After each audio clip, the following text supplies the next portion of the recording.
इस वीडियो में मैं आपसे बात करूंगा फाइनली आरएसएसबी बोर्ड द्वारा एलएसए एग्ज़ाम का रिजल्ट जारी हो चुका है। इस वीडियो में मैं आपसे बात करने जा रहा हूं एलएसए एग्ज़ाम के लिए आप अपने रैंक से कैसे चेक करोगे कि आपका फाइनल सिलेक्शन होगा या नहीं होगा, उसके बारे में चर्चा करूंगा। और इसके अलावा कट ऑफ कितनी गई है, कितने क्वेश्चन डिलीट हुए, डिलीट क्वेश्चन के नंबर बाकी के क्वेश्चन किस तरह से बांटे गए हैं, और रैंक में जिन स्टूडेंट के नाम नहीं है वे स्टूडेंट अपने मार्क्स कैसे चेक करेंगे, और कितने स्टूडेंट का रिजल्ट अयोग्य किया गया उसके बारे में चर्चा करूंगा। वीडियो पसंद आए तो वीडियो को लाइक कीजिए, चैनल जरूर सब्सक्राइब कीजिए, क्योंकि कल मैं आपके लिए वीडियो लेके आऊँगा जिसमें डॉक्यूमेंट वेरिफिकेशन के समय आपको कौन कौन से दस्तावेज तैयार करने हैं एलएसए एग्जाम के लिए, और कौन कौन से स्टूडेंट डीवी के लिए शामिल होंगे उसके बारे में कल आपको इसी यूट्यूब चैनल पर चर्चा करूंगा। इसलिए चैनल जरूर सब्सक्राइब करें। रिजल्ट की पीडीएफ आपको हमारे टेलीग्राम चैनल पर देखने को मिलेगी, जिसका लिंक नीचे डिस्क्रिप्शन में दिया हुआ। अगर अभी तक आपने ज्वाइन नहीं किया तो आप जाके ज्वाइन कर सकते हो। और आपका क्या 2 गुना में नंबर आया या नहीं आया कमेंट बॉक्स में हमें जरूर बताएं। तो चलिए वीडियो स्टार्ट करते हैं। वीडियो स्टार्ट करने से पहले एक बार वीडियो को लाइक कर लीजिए, चैनल भी जरूर सब्सक्राइब कर लीजिए। आप देख सकते हैं यहाँ पर स्पष्ट रूप से लिखा हुआ है पशुधन सहायक सीधी भर्ती 2024 में उत्तीर्ण स्टूडेंट का वरीयतानुसार परिणाम। बोर्ड द्वारा पशुपालन विभाग के लिए राजस्थान पशुपालन अधीनस्थ सेवा नियम 1977 यथा संशोधित और राजस्थान अनुसूचित क्षेत्र अधीनस्थ मंत्रालय चतुर्थ श्रेणी सेवा नियम 2014 के तहत जारी विज्ञापन संख्या 15/2024 दिनांक 11 दिसंबर 2024 तथा संशोधन दिनांक 12 फरवरी 2025 और 4 सितंबर 2025 द्वारा पशुधन सहायक पद हेतु नॉन टीएसपी के 2463 पद और टीएसपी के 320, टोटल आपके 2783 विज्ञापित पदों के लिए परीक्षा का आयोजन 13 जून 2025 में किया गया था।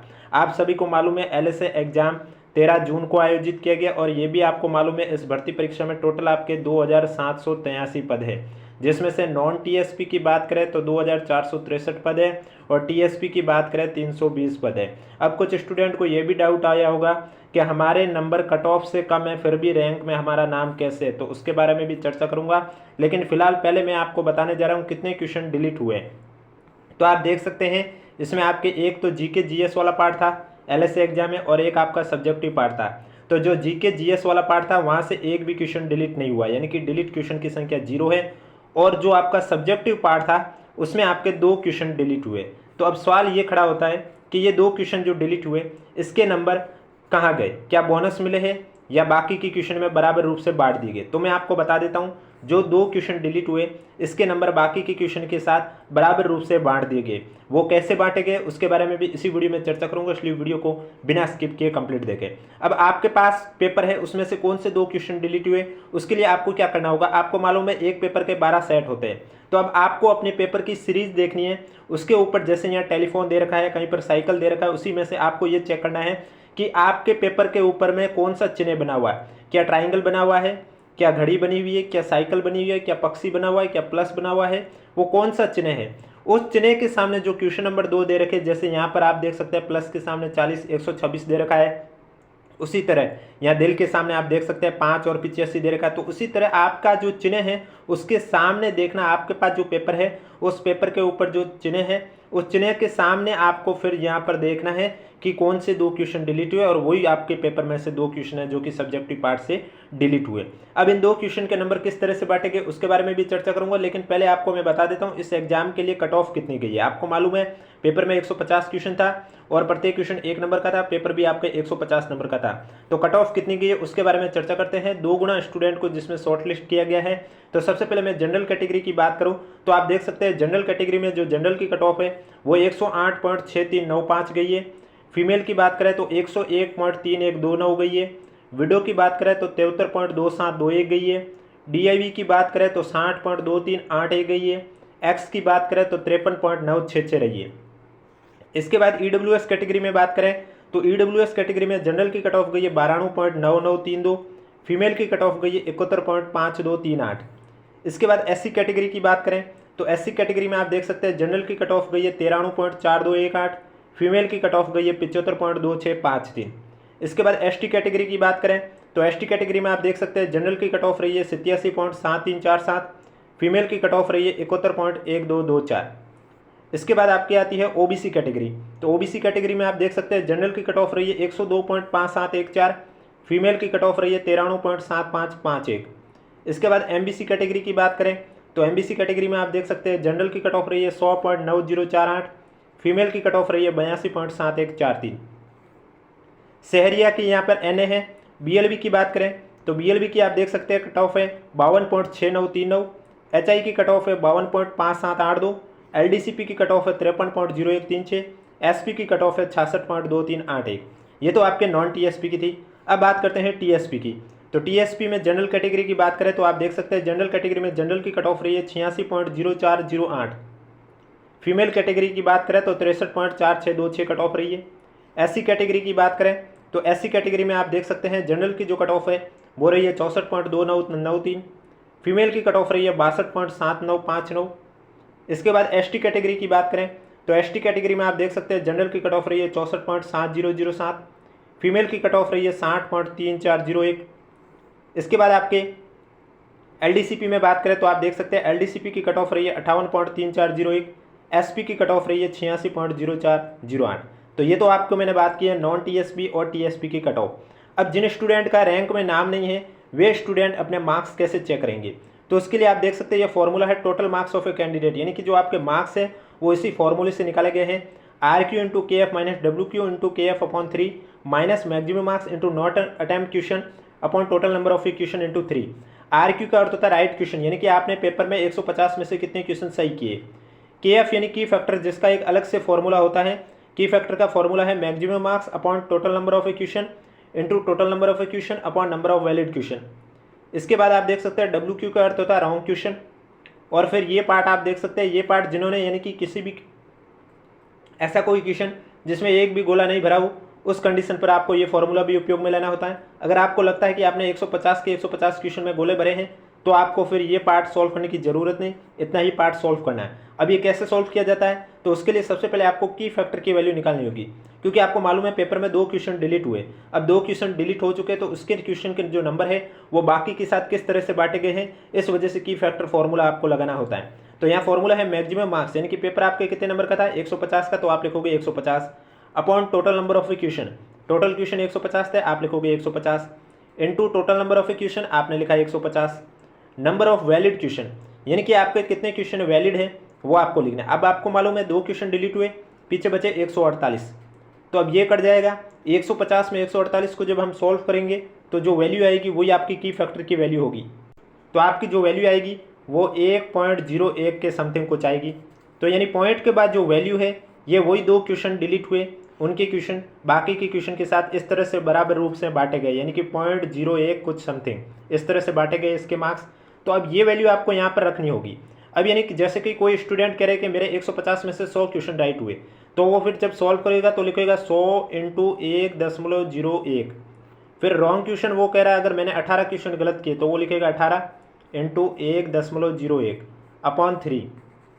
अब वो कह रहा है मैंने 150 के 150 क्वेश्चन में गोले भरे, ऐसा कोई क्वेश्चन है जिसमें गोला नहीं भरा, तो ये पार्ट वो सॉल्व ही नहीं करेगा, इसे सॉल्व कर देगा 6 इंटू 1.01 और 100 इंटू 1.01, 100 इंटू 1.01 में से 6 इंटू 1.01 घटा देगा, जो वैल्यू आएगी वही आपके मार्क्स होंगे। अब अगर कोई स्टूडेंट कहता है कि नहीं मैंने 3 क्वेश्चन ऐसे जिसमें गोले नहीं भरे, अब 10% से ज़्यादा वालों को तो अयोग्य कर दिया जाता है, लेकिन 10% से कम, यानी कि पेपर में 150 क्वेश्चन थे, इसके 10% होते हैं 15 क्वेश्चन। अगर आपने 15 से कम ऐसे क्वेश्चन जिसमें गोले नहीं भरे, उस कंडीशन में आपका पर क्वेश्चन 1/3 के हिसाब से नंबर कटता है। वो कैसे कटता है, इस फॉर्मूले से, जैसे माइनस मैक्सिमम मार्क्स में आप लिखते हैं 150, इसके बाद नॉट अटेम्प्ट, जैसे मैंने मान लिया कि 9 क्वेश्चन है जिसमें मैंने गोले नहीं भरे, total number of question 150 into 3। तो आप जब इसको सॉल्व करोगे तो आप देखोगे यहाँ 3 नंबर कट रहे हैं पूरे पेपर में। तो इस तरह से नंबर कटते हैं। अब यहाँ पर लिखा हुआ भी है कितने स्टूडेंट को अयोग्य किया है, तो आप देख सकते हैं यहाँ पर स्पष्ट रूप से लिखा हुआ है कि 10% से अधिक प्रश्नों में किसी भी गोले को स्टूडेंट द्वारा गहरा नहीं करने के कारण 522 स्टूडेंट को अयोग्य घोषित किया गया। यानी कि ये 522 स्टूडेंट वे हैं सभी जिन्होंने क्वेश्चन नंबर के 10% से ज़्यादा, यानी कि 150 क्वेश्चन थे, इसका 10% होता है 15 क्वेश्चन, यानी कि 15 से ज़्यादा ऐसे क्वेश्चन है जिसमें उन्होंने एक भी गोला गहरा नहीं किया। इस वजह से इन 522 स्टूडेंट का रिजल्ट अयोग्य कर दिया जाता है, फिर चाहे कट ऑफ से ज़्यादा नंबर भी आपके क्यों ना हो। 2 नंबर पॉइंट पर लिखा हुआ है कि इस वरीयतानुसार परिणाम में जारी 2 गुना कट ऑफ मार्क्स तक के स्टूडेंट हेतु दस्तावेज सत्यापन के लिए ऑनलाइन विस्तृत आवेदन सह परिनिरीक्षा फॉर्म भरने हेतु पोर्टल दिनांक 18 अक्टूबर 2025 से लेकर 24 अक्टूबर 2025 तक खुला रहेगा। यानी कि सबसे बड़ी सवाल ये आता है कि कौन से स्टूडेंट स्क्रूटनी फॉर्म भरेंगे। तो मैं आपको बता देता हूँ जो ऊपर आपको कट ऑफ मार्क्स बताए गए हैं, उस मार्क्स से ज़्यादा जिनके भी नंबर है या उस मार्क्स तक जिनके भी नंबर है, वे सभी स्टूडेंट स्क्रूटिनी फॉर्म भरेंगे, उससे कम वाले नहीं भरेंगे। क्योंकि आप यहाँ देख सकते हैं लिखा हुआ, इस वरीयतानुसार परिणाम में जारी 2 गुना कट ऑफ मार्क्स तक के स्टूडेंट हेतु दस्तावेज सत्यापन के लिए जो ऑनलाइन विस्तृत आवेदन सह परीक्षा फॉर्म है वो 18 अक्टूबर से शुरू हो रहे हैं और 24 अक्टूबर तक भरे जाएंगे। कल मैं आपको बता दूंगा डीवी के लिए कौन कौन से दस्तावेज आपको तैयार रखने हैं। इसलिए अगर अभी तक आपने चैनल सब्सक्राइब नहीं किया तो चैनल जरूर सब्सक्राइब करें, नोटिफिकेशन भी ऑन रखें। आगे लिखा हुआ उपयुक्त वरीयतानुसार परिणाम जोधपुर के एसबी सिविल रिट याचिका संख्या इतनी के अंतिम निर्णय के अधीन रहेगा। ये परिणाम है वो किसके अधीन रहेगा उसके बारे में लिखा हुआ। अब स्टूडेंट की रैंक के बारे में बता रहा हूँ। अब कुछ स्टूडेंट को ये लग रहा है कि जो हमारी रैंक आई है जबकि हमारे मार्क्स कट ऑफ से भी कम है, तो मैं आपको बता देता हूँ ये रैंक कट ऑफ के हिसाब से नहीं आई है। ये रैंक आपके ओवरऑल रैंक है और इसमें लगभग 16,103, यानी कि ये जरूरी नहीं है कि आपकी रैंक में नाम है तो आपका डीवी में सिलेक्शन हुआ, नहीं। डीवी में सिर्फ रिक्त पदों के 2 गुना को शामिल किया गया, यानी कि 2700 है तो लगभग 5,500 6,000 के बीच में संख्या है जिन्हें डीवी के लिए बुलाया गया है। बाकी के रैंक में ये दिखाने के लिए रैंक जारी की गई कि आपकी रैंक कौन सी है और आपके मार्क्स कितने हैं। तो आपको मालूम है इस एग्जाम के लिए जो टोटल आवेदन है वो 36,323 के करीब स्टूडेंट ने आवेदन किए थे। इसमें से परीक्षा है वो 33,471 स्टूडेंट ने दी थी। लेकिन जो आज रैंक जारी की गई है इसमें आपके नॉन टीएसपी के 16,103 कैंडिडेट की लिस्ट में नाम है और टीएसपी से 848 कैंडिडेट के नाम है।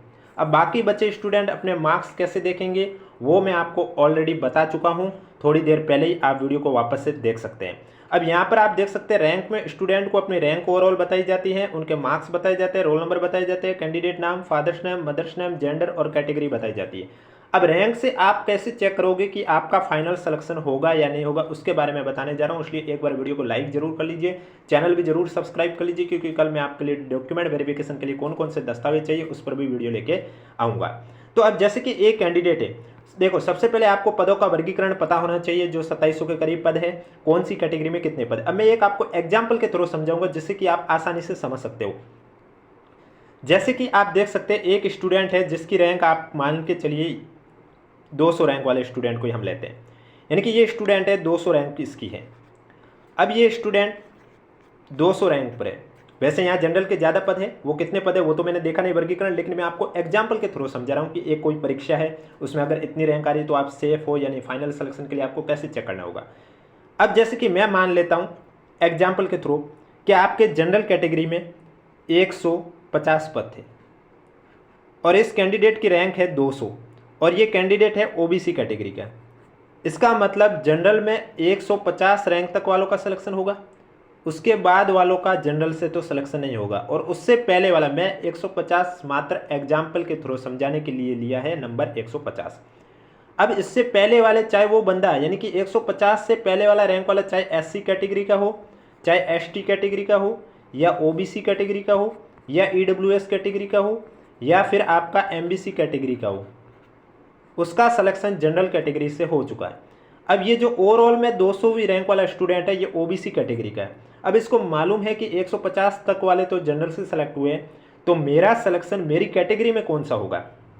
तो उसके लिए ये क्या करेगा, ये 150 के बाद से काउंट करेगा और इसकी जो 200वीं रैंक है यहाँ तक काउंट करेगा। फिर ये देखेगा कि 150 के बाद ओबीसी के कितने स्टूडेंट हैं। अगर कोई 150 से पहले ओबीसी का तो इसे वो काउंट नहीं करेगा क्योंकि वो ऑलरेडी जनरल से सेलेक्ट हो चुका है। तो ये 150 के बाद से काउंट करना शुरू करेगा और इसकी जो 200वीं रैंक है यहाँ तक काउंट करेगा। माना कि इसने यहाँ तक काउंट किया और इससे पता चला कि इसकी रैंक है वो 30वीं रैंक है, और फिर ये चेक करेगा पद। अब अगर पद ओबीसी में 70 हो और इसकी 30वीं रैंक है तो इसका मतलब इसका फाइनल सिलेक्शन हो रहा है।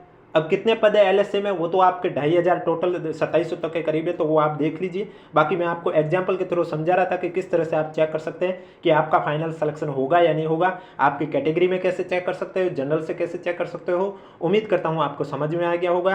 क्या पीडीएफ में आपका भी नाम है? अगर नाम है तो कमेंट बॉक्स में हमें जरूर बताएं, और ये पीडीएफ आपको हमारे टेलीग्राम चैनल पर देखने को मिलेगी। वीडियो पसंद आए तो वीडियो को लाइक कीजिए, चैनल जरूर सब्सक्राइब कीजिए, क्योंकि कल आपको मैं बताने जाना है डॉक्यूमेंट वेरिफिकेशन के लिए आपको कौन कौन से दस्तावेज तैयार रखने हैं। अब पेपर में आपने देखा होगा कट ऑफ जनरल की है वो 108 गई है और ओबीसी की जो कट ऑफ है वो 102 रही है।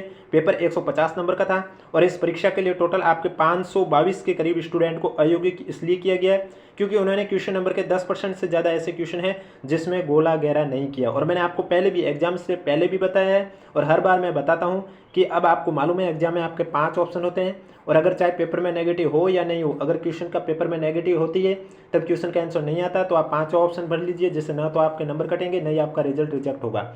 और अगर पेपर में नेगेटिव नहीं है तो उस कंडीशन में आपको खाली नहीं छोड़ना है, 1 2 3 4 में से ही कोई भर लिए करो, क्योंकि जब नेगेटिव नहीं है तो 5 और भरने का मतलब नहीं है, क्या पता 1 2 3 4 में से कोई तुक्के में सही बैठ जाए, इस वजह से ये कह रहा हूँ और ये बात मैं हर वीडियो में कहता हूँ। तो चलिए आज का वीडियो यहीं समाप्त होता है और कल आपको इसी समय मैं बताऊंगा कि दस्तावेज सत्यापन के लिए और स्क्रूटिनी फॉर्म के लिए आपको कौन कौन से दस्तावेज तैयार रखने, क्योंकि स्क्रूटिनी फॉर्म आपके SSO ID से भरे जाएंगे और वही कैंडिडेट स्क्रूटिनी फॉर्म भरेंगे जिनके मार्क्स कट ऑफ के तक है, यानी कि कट ऑफ तक या कट ऑफ से ज़्यादा है, क्योंकि यहाँ नीचे लिखा हुआ भी था 2 गुना स्टूडेंट तक को स्क्रूटिनी फॉर्म है वो कल से शुरू हो रहे 18 तारीख से और 25 तारीख तक आपके भरे जाएंगे, 24-25 तारीख तक भरे जाएंगे। और किसी को भी कोई डाउट है तो नीचे कमेंट बॉक्स में हमें जरूर पूछें।